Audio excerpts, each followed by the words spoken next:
ചില സാധനങ്ങളില്ലേ നമ്മൾ ഉണ്ടാക്കി കഴിഞ്ഞാലും പിന്നെയും നമുക്കൊരു പൂതി തോന്നുന്ന സമയത്ത് കുറച്ച് കുറച്ച് ഉണ്ടാക്കി കഴിക്കുന്നത്.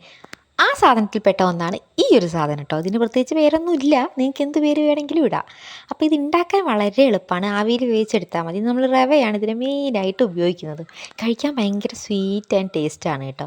അപ്പോൾ അതെങ്ങനെ ഉണ്ടാക്കുന്നത് കണ്ടല്ലോ. അപ്പോൾ അതിന് വേണ്ടി എനിക്കും കുറച്ചാണ് ഉണ്ടാക്കുന്നത്. അപ്പോൾ അതുകൊണ്ട് മാത്രം കുറച്ച് സാധനങ്ങളെ എടുക്കുന്നുള്ളൂ കേട്ടോ. നിങ്ങൾക്ക് അളവിനനുസരിച്ച് കൂട്ടിയും കുറച്ചൊക്കെ എടുക്കാം. അപ്പോൾ ഒരു ശർക്കര ഒന്ന് മെൽറ്റ് ചെയ്യാൻ വേണ്ടിയിട്ട് കുറച്ച് വെള്ളം ചേർത്ത് നമുക്കൊന്ന് പാവ് കാച്ചാൻ വേണ്ടിയിട്ട് മാറ്റി വെക്കാം കേട്ടോ. എന്നിട്ടൊരു പാൻ എടുത്ത് അതിലേക്ക് നമ്മൾ ഒരു സ്പൂൺ അളവിൽ നെയ്യ് ചേർത്ത് കൊടുക്കുന്നുണ്ട്. ഈ നെയ്യ് വീട്ടിലുണ്ടാക്കിയ നെയ്യാണ്. ഇന്ന് ഞാൻ ഒഴിച്ച് വെച്ചാണ്. അപ്പോൾ മുകളിലുള്ള ആ വെള്ള കളറൊന്നും ഞാൻ എടുത്ത് മാറ്റിയിട്ടില്ല. അതുകൊണ്ടാണ് ആ ഒരു വെള്ള കളർ കാണുന്നത് കേട്ടോ.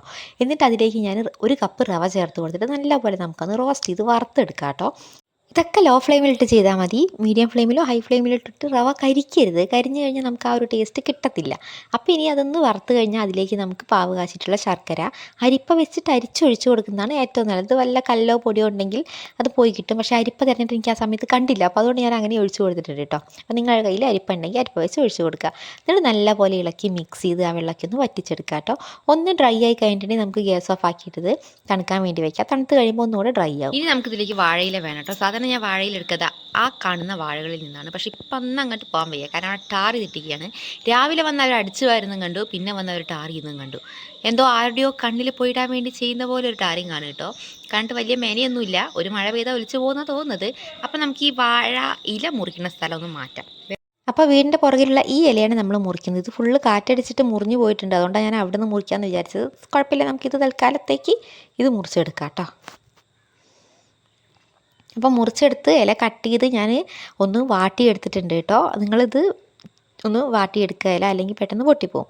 എന്നിട്ട് അതിലേക്ക് ഞാനിതാ ഓരോ ബോൾസ് ആക്കിയിട്ട് നമ്മുടെ റവയുടെ ഈ തണുത്ത് കഴിഞ്ഞിട്ടുള്ളത് നമുക്കിതിലേക്ക് വെച്ച് കൊടുക്കുക. എന്നിട്ട് വെച്ച് കൊടുത്തിട്ട് ഒന്ന് പ്രസ് ചെയ്ത് കഴിഞ്ഞിട്ട് ഇല വെച്ചതുപോലെ പ്രസ് ചെയ്ത് നമുക്കൊന്നും റോൾ ചെയ്തെടുക്കാം കേട്ടോ ചെയ്യുന്നത്. ഇങ്ങനെ പ്രസ് ചെയ്യുമ്പോൾ അത് പരന്നും കിട്ടും. നമുക്ക് പ്രസ് ചെയ്തതുപോലെ റോൾ ചെയ്തെടുത്താൽ മതി. ബാക്കി ഇല ഉണ്ടെങ്കിൽ ഇതേപോലെ മുറിച്ച് കളയുക.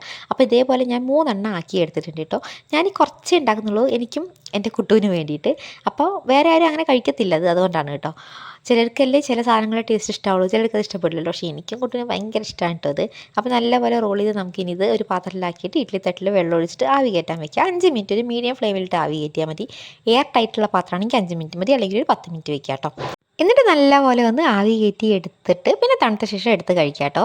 നല്ല ടേസ്റ്റുള്ള റെസിപ്പിയാണ്. പക്ഷേ ഇതിൻ്റെ പേര് എനിക്കറിയില്ല, ഞാൻ പേരിട്ടിട്ടില്ല. നിങ്ങൾക്ക് താല്പര്യം ഉണ്ടെങ്കിൽ ഏത് പേര് വേണമെങ്കിലും ഇടാം കേട്ടോ. ഞാൻ ഇതൊരു ഇൻസ്റ്റാഗ്രാമിലൊരു വീഡിയോ കണ്ടിട്ട് ചെയ്ത് നോക്കിയതാണ്, അങ്ങനെ ഇഷ്ടമായതാട്ടോ. അല്ല എൻ്റെ സ്വന്തം റെസിപ്പിയൊന്നും അല്ല കേട്ടോ അത്.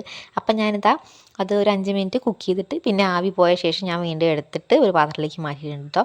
ഇതാ ഇതേപോലെ ഉണ്ടാവും. കാണുമ്പോൾ വലിയ ഗുമ്മൊന്നും ഇല്ലെങ്കിലും കഴിക്കാൻ ഭയങ്കര ടേസ്റ്റാണ് കേട്ടത്. റവ നെയ്യൊക്കെ ഇട്ട് ശർക്കരയൊക്കെ ഇട്ട് ആവി കയറ്റി എടുക്കുമ്പോൾ തന്നെ ഒരു പ്രത്യേക ടേസ്റ്റാണ്. അപ്പോൾ ട്രൈ ചെയ്യാത്തവർ തീർച്ചയായും ട്രൈ ചെയ്ത് നോക്കിയിട്ട് അതിൻ്റെ ഫീഡ്ബാക്ക് ഒന്ന് കമൻറ്റ് ചെയ്യണം കേട്ടോ.